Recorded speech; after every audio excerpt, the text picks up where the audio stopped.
बसा. तुमचा खणखणीत आवाजात परिचय करून द्या, संपूर्ण परिचय करून द्या. सर, माझं नाव अजिंक्य रवींद्र कोथमिरे. मी मूळचा सातवे, तालुका पन्हाळा, जिल्हा कोल्हापूरवरून आलो. सर, माझे माध्यमिक शिक्षण माझ्या गावीच झालेलं आहे. माझे 12वीपर्यंतचे शिक्षण कोल्हापूरमध्ये विवेकानंद कॉलेज येथे झालेलं आहे. आणि सर, मी BE-NTC केलं आहे कराड गव्हर्नमेंट कॉलेजमधून सर. आणि सर, माझी हॉबी आहे मेडिटेशन करणे.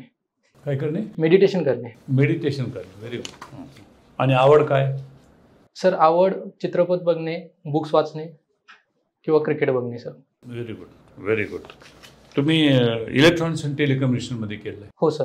मग तुम्हाला कधी साक्षात्कार झाला की तुमच्यात एक प्रशासक घडला आहे? सर, पहिल्यापासूनच असं वाटत होतं. पहिल्यापासून म्हणजे? कॉलेजमध्ये जेव्हा मी तिथून सांगा ना. कॉलेजला असताना पहिल्यापासून म्हणजे आम्ही कुठपर्यंत मागे जायचं ते आम्हाला समजत नाही. सर, मी कॉलेजमध्ये असताना वेगवेगळ्या हातवारे करा. Very good.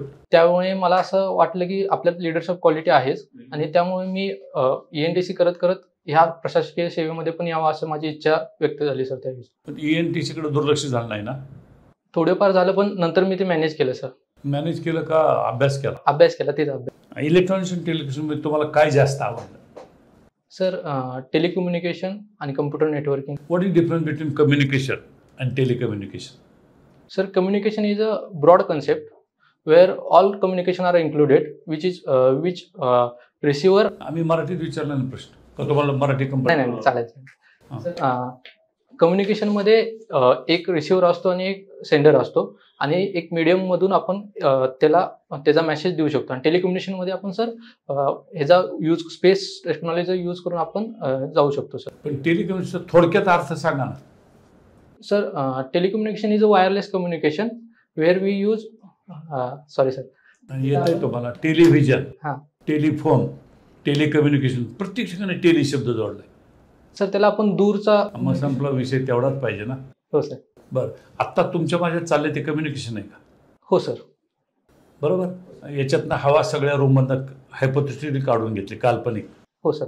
तर मग तुम्ही बोललेलं मला ऐकू येईल का? नाही सर, कारण आपल्यात मीडियम नाही राहणार. बरं, मग मीडियम असल्यामुळे काय होतंय? सर, मीडियम असल्यामुळे आपला सिग्नल पास होतो सर. सिग्नल कसला? Sound wave. साऊंड वेव्हज, तेच. सिग्नल कुठला काढला? साऊंड वेव्ह हे मीडियम मधून पास होतात म्हणून ऐकू येतं आपल्याला. बरोबर.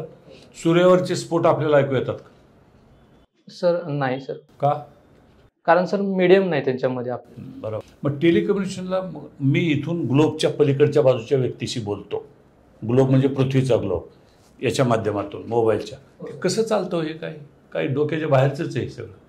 सर, त्याला आपण जरी मोबाईलवरून बोलत असेल तरी आपण इंटरकनेक्टेड आहे पूर्ण ग्लोबला. जसं की कशाच्या माध्यमातून? सर, टॉवरच्या माध्यमातून, ऑप्टिकल केबलच्या माध्यमातून अजून आणि सॅटेलाइटच्या माध्यमातून. त्यामुळे आपले जे सॅटेलाइट टू सॅटेलाइट कम्युनिकेशन कशातून होतं? तिथं तर काही ऑप्टिकल फायबर नसतो. सॅटेलाइट आणि हा सॅटेलाइट याच्यात ऑप्टिकल फायबर आहे का? ऑप्टिकल फायबर मग कसं इकडे जातो सिग्नल? Sir, waves. कसल्या वेव्हज? मायक्रोवेव्हज. मायक्रोवेव्हज का रेडिओ वेव्हज? Radio waves. त्यालाच मायक्रोवेव्हज. त्यालाच नाही, सॉरी, रेडिओ वेव्हज. तुम्ही फिजिक्स आहे माझा, त्यालाच मायक्रोवेव्ह म्हणून मी लगेच हो का असं म्हणणार नाही. Microwaves are totally different from radio waves. ह्या कशाचा भाग आहे बरं? सर, हा स्पेक्ट्रमचा भाग आहे. कुठल्या स्पेक्ट्रमचा? येत आहे उत्तर. विजिबल स्पेक्ट्रम का लाईट स्पेक्ट्रम? कसल्या तरी वेव्हज म्हणतात त्याला. हे टेलिकम्युनिकेशन तुमचे मार्क्स चांगले आहेत म्हणून तुम्हाला विचारलं. एकूण डिस्टिंक्शन आहे तुम्हाला ना? हो सर. याचा तुम्हाला तिकडे उपयोग होईल? हो सर. डेप्युटी कलेक्टरसाठी? हो सर. नक्की उपयोग होईल या पदाचा. ओके. तुमच्याकडे चांगले गुण कुठले डेप्युटी कलेक्टर पदाचे? सर, मी एक पहिला टीम प्लेअर आहे. त्याबरोबर मी टीम लीड चांगली करू शकतो. सर, मी एम्पॅथेटिक आहे. सर, मी एक ऑप्टिमिस्टिक आहे. त्यामुळे सर मला असं वाटतं की मी इथे करू शकेन काम. पण मला वाटतं ह्याच्यापेक्षा एक वेगळा गुण लागतो तिथं, सगळ्यात महत्त्वाचा. Sir, integrity. अजून? ऑनेस्टी आणि इंटिग्रिटी. ते सगळं झालं. अजून? कोऑपरेशन, इंटिग्रिटी हे शब्द गुळगुळ झाले सगळं. Decision making. हां सर. सर विचार. तुम्ही म्हटलात की तुमच्यात लिडरशिप क्वालिटीज आहेत. हो सर. आता राजकारणामध्ये काय झालंय की राजकारणाचं गुन्हेगारीकरण झालंय. खूप कमी शिक्षित लोक राजकारणात येतात. तुमचं BE इलेक्ट्रॉनिक्स होतं, मग तुम्ही MPSC वगैरे सोडून लिडरशिप क्वालिटीच्या बेसवर म्हणतो राजकारणात का नाही गेलात तुम्ही? सर मला असं वाटतं की राजकारणात आपण जर बघितलं राजकारण हे एक टेम्पररी एक्झिक्युटिव्ह आपण म्हणू शकतो. दर इलेक्शनमध्ये ते बदलतात. पण मी जर एक्झिक्युटिव्हमध्ये आलो, परमनंट एक्झिक्युटिव्हमध्ये, तर मी पॉलिसी इम्प्लिमेंटेशन चांगलं करू शकेन आणि ती माझ्या कंटिन्युटी राहील. म्हणून मी सर या भागात पार्टिसिपेट करायचं ठरवलं. तुम्हाला ते टेम्पररीनेस नको होता. येस सर, टेम्पररीनेस इन सेन्स त्यात भरपूर अशा गोष्टी आहेत, जसं की इलेक्शन लढवणे असेल. त्यामुळे मला असं वाटतं की आपण आपल्या कामापासून जरासं फोकस आपला चेंज होऊ शकतो. पण इथं सर असं नाही की आपलं इलेक्शन कॅन्सल केले पाहिजे आणि टेम्पररी एक्झिक्युटिव्हला परमनंट करून टाकलं पाहिजे असं वाटतं का तुम्हाला? सर नाही, अजिबात नाही सर. डेमोक्रेसीमध्ये असं होऊ शकत नाही, म्हणजे झालंच नसलं पाहिजे सर. हे पिरियोडिक इलेक्शन्स काय येतात बरं? याच्यातनं काय साध्य केलं जातं? सर पिरियोडिक इलेक्शनमधूनच आपल्याला कळतं की ती चेक अँड बॅलन्सची एक सिस्टीम आहे. जसं आपण समजूया की एखाद्या वेळेस एक पार्टी निवडून आली तर त्याचे पॉलिसीज आणि त्यांनी कसं काम केले त्याच्यावरच त्याला बाकीच्या वेळी इलेक्शनला मतदान देतील. किंवा त्याचबरोबर अपोजिशन पार्टी त्यांना काम करण्यासाठी हे करू शकते, दबाव टाकू शकते. त्यामुळे सर असं वाटतं की ज्यावेळी आपण हे करतो की इलेक्शन घेतो, त्यासाठीच इलेक्शन आपण पिरियोडिकली घेतो. म्हणजे आपल्याला कळतं की त्यांच्या पॉलिसीज व्यवस्थित आहेत की नाही आहेत. हे सायमल्टेनियस इलेक्शन काय आहे बरं?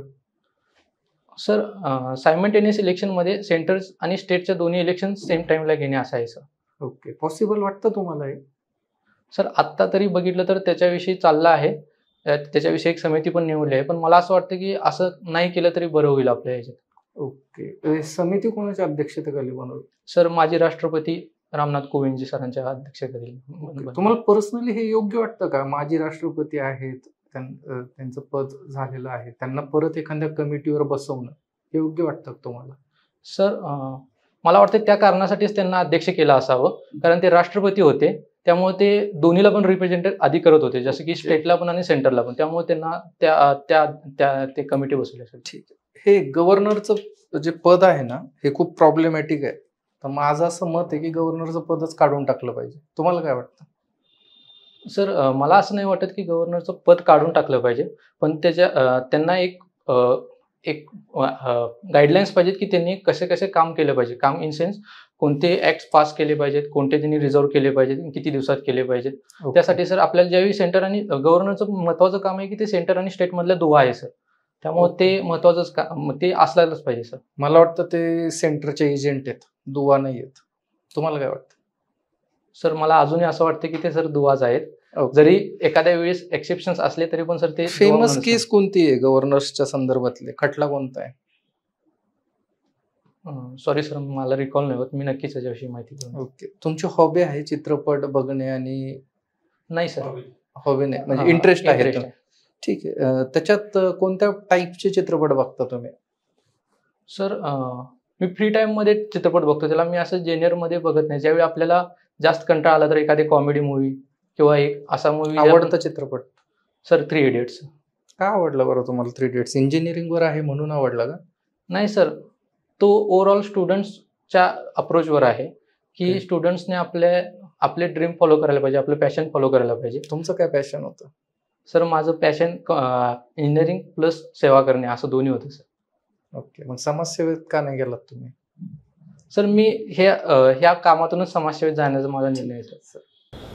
बरं, पन्हाळा जर आपण किल्ला बघितला तर पन्हाळा किल्ल्याच्या आजूबाजूला किंवा पन्हाळ्याच्या किल्ल्याच्या वरतीच आहे ना बरेचसे रिसॉर्ट वगैरे लोकांनी बांधून ठेवलेले आहेत. तर आणि अशा अनेक ठिकाणी आता तसे प्रस्ताव आहेत. तुम्हाला काय वाटतं की असे जे ऐतिहासिक स्थळं आहेत, असे जे किल्ले वगैरे आहेत, इथे असे ना रिसॉर्ट वगैरे बांधणं, असे हॉटेलिंग किंवा अशा गोष्टी करणं हे संयुक्तिक राहील का बरोबर आहे का? पन्हाळ्यासारखं सगळीकडे व्हावं असं तुमची इच्छा आहे का? सर मला अजिबात असं वाटत नाही की तिथं असे व्हावेत. जसे की आपले जे फोर्ट्स बघितले तर ते सगळे वॉर फोर्ट्स आहेत. प्रत्येक जर आपले इतिहास बघितला तर प्रत्येक किल्ल्यांसाठी कुणी ना कुणीतरी समर्पण दिलेलं आहे. आणि त्यामुळे मला वाटतं की तिथे असे रिसॉर्ट्स वगैरे बांधण्यापेक्षा त्याला एक आपण पर्यटन स्थळ किंवा त्याला पर्यटन स्थळ म्हणून जर आपण त्याची जर डेव्हलपमेंट केली तरच ते चांगलं योग्य ठरेल सर असं वाटतं. पन्हाळ्यावरती जे बांधले ते सगळे काढून टाकावेत का? सर आता बांधले आहेत तर आपण काढू शकत नाही असं मला वाटतं. पण आता जर बघितलं तर पन्हाळ्यावर आता रिस्ट्रिक्शन्स टाकलेले आहेत नवीन बांधकाम करण्यासाठी. ओके, पन्हाळ्याच्या इतिहासातलं महत्वाचं स्थान काय आहे? सर पन्हाळ्यावर पहिल्यांदा छत्रपती शिवाजी महाराजांच्यावर वेढा पडला होता सिद्धी जोहर यांचा, आणि तिथून 1660 बॅटल ऑफ पावनखिंड झाली होती. 1660 13 जुलै 1660 त्यात बाजीप्रभूंनी सिद्धी जोहर यांना पावनखिंडीत अडवलं होतं सर. आणि सर दुसरी गोष्ट, ज्यावेळी शिवाजी महाराजांचं ज्यावेळी देहांत झाले त्यावेळी सर छत्रपती संभाजी महाराज तिथून काही काळ राज्य करत होते सर. ओके. कोल्हापूरमध्ये सहकाराचं खूप मोठं प्रस्थ आहे, आणि पण तरी सुद्धा सहकारातल्या ज्या निवडणुका ज्या बघतो त्या प्रचंड पैशाने होतात. खूप पैसा त्यामध्ये खर्च केला जातो. मग हे असं सगळं होत असताना तर सहकार नावाची गोष्ट पण पूर्ण भ्रष्टाचारच चालली आहे, किंवा सहकार नष्ट होतोय असं काही दिसतंय का तुम्हाला? आणि मग सहकार टिकावा का सहकार क्षेत्र संपूर्ण बंद करून टाकावं, असं तुमचं काय मत आहे? सर सहकार जर कोल्हापूरचा आपण विचार केला तर जर कोल्हापूरचा पर कॅपिटा GDP बघितला तर तो सहकारमुळेच सगळ्यात जास्त होता. आणि आत्ता असं बघण्यात आलेलं आहे की इरेग्युलरिटीज थोड्याफार आहेत, ज्याचं मुख्यतः कारण मी असं म्हणेन की लोकांना त्यांचे राईट्स बद्दल माहिती नाही.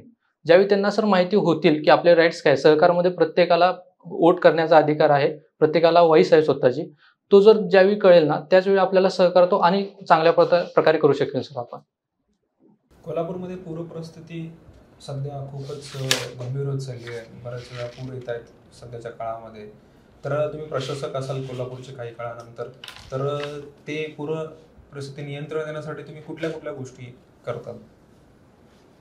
सर पहिली गोष्ट की मी अतिक्रमण जे नदी शेजारी चाललं आहे ते सगळं थांबवेल सर. दुसरी मी वाळू उपसा वगैरे जो इलिगल आहे तो बंद करून टाकेन. आणि तिसरी सर आपण कोऑर्डिनेशन ठेवेन कर्नाटक सरकारबरोबर आणि महाराष्ट्र सरकारचं, की ज्याच्याकरून जर एक्सेस पाणी झालं तर ते कमी करता येईल सर. आणि सर गाळ आहे जो नदीचा तो काढून त्याची नदीची कपॅसिटी वाढवेन सर. गाळ कशाने काढणार तुम्ही? सर मशीनने. मला सर अजून एक्झॅक्ट मशीनचं नाव माहीत नाही, पण मशीनने सर काढेन सर. गाळ काढणं हे एक शाश्वत मार्ग आहे असं तुम्हाला वाटतं का, नदीतला गाळ काढणं?